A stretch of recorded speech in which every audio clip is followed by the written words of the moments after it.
When we look at a property, we should always ask ourselves these two questions. Who will be the person that buys this property from me in the future? In other words, what does my future buyer look like?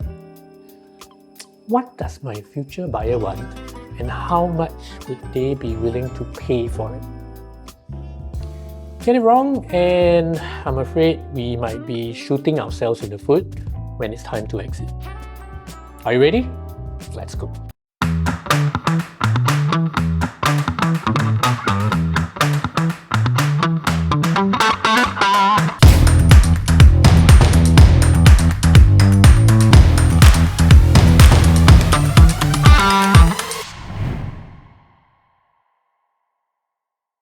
Hi guys, this is Marcus, your lawyer turned realtor, and today I just wanted to share some thoughts with you on buyer or consumer sentiment. And we are going to zoom in on one specific segment in particular, which is the Singapore permanent residents or PRs and their property buying habits. And we're going to break it down as follows, okay? When does PR demand suddenly unlock? What are the two different types of PR buyers? And what are the properties they actually want to buy? Before someone becomes a PR, they are classified as a foreigner, right? And foreigners currently pay about 60% additional buyer's stamp duty or ABSD when buying residential property, and that is a huge amount. So that alone is a major roadblock, and it is the main reason why foreigner buyer demand has dropped sharply since 2023. But once PR status is granted, the ABSD actually drops to 5% for their first property, and that is a 55% difference. So psychologically, this is a huge unlock and often triggers a major mindset shift. But here's something many sellers don't realize. PR buyers are not one homogeneous group. Broadly speaking, there are two categories, alright? The first group consists of higher income or wealthy PR buyers. These are your businessmen, your entrepreneurs, your MNC executives, even those who have come to Singapore to set up family offices. The second group, however, is made up of more middle income or working class PR buyers.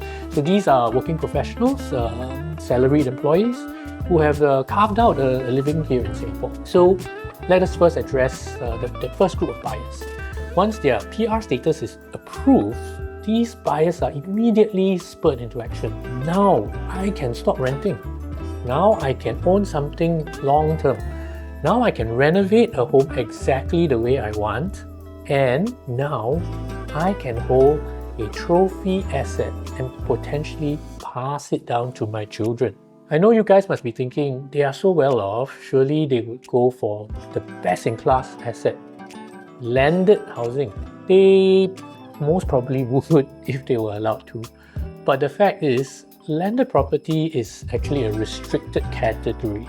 It is not freely available for PRs to purchase unless they obtain special approval from the Land Dealings Approval Unit. So instead, many of them naturally gravitate towards large floor plate 4 or 5 bedroom condominiums in more well-located or prestigious districts. They might also prefer newer developments or recently TOP projects. They like iconic developments, units with an unblocked sea view or city skyline view, right? So when it comes to buying, these buyers are not especially price sensitive. They often view Singapore real estate as a resilient defensive asset, a very sensible addition to their portfolio. So if they like it, they will buy it. But having said that, even within the high-end developments, not every unit is equally desirable. Because these sophisticated buyers, they typically shortlist certain premium stacks, layouts, and facings first. Size alone does not guarantee demand. The reality is that buyer behavior, especially at the higher end of the market, is far more nuanced and selective than most people realize. And let me give you a real life example, right? One such buyer, he was dead set on purchasing a unit at Reflections. Because why? It was an architecturally beautiful project, an iconic landmark at the Keppel area, right? However, he was very specific. He wanted only a specific certain stack and facing so that he could see the yachts in the marina. He would not consider anything else, right? So let us move on to the second group of buyers. This second group tends to be more middle income, more working class. In fact, many of them came over when they were younger. They studied in Singapore, they found stable jobs, they started families here. Eventually, they decided to apply for and they obtained their PR status. So they tend to be more value conscious, but at the same time, they find that resale HDBs come with too many restrictions compared to private properties, right? So these buyers would then usually target older but more spacious condominiums. And they would prefer units that are about maybe 1,200 to 1,500 square feet, usually 3-bedroom units or larger. And why is that? Because they anticipate visits from their family members, and these family members may stay for extended periods. Some even have kids going to local schools. So generally, space is not something they are willing to compromise on. In fact, they would rather give up on other attributes. So they may accept older properties, they may be less fussy when it comes to location. And then some of you might ask, right, if that's the case, why not just buy a new launch for the same quantum? The fact is, new launches, they may look attractive when you are at the show flat.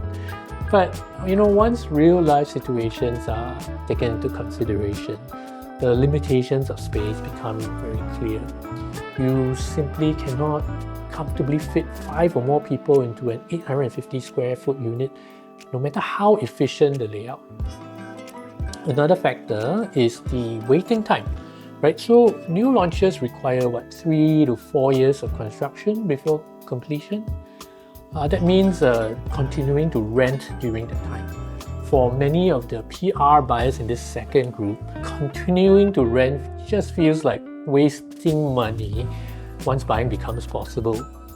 So that is why resale properties with immediate move-in potential often become a lot more attractive, even if they have to pay some ABSD. So the inevitable question becomes, if newly minted PR buyers enter the market tomorrow, will your property naturally appear on their shortlist? Or will it only be considered as a last option? Understanding PR buyer sentiment is one thing, but positioning your property portfolio correctly to capture that demand is another. If you want to learn more on how I analyze properties or my thoughts on current buyer sentiment, feel free to contact me for a no obligation in-person consultation. And if you do like this content, please give this video a like and remember to follow this channel. This is Marcus, your lawyer turned realtor. I'll see you next time.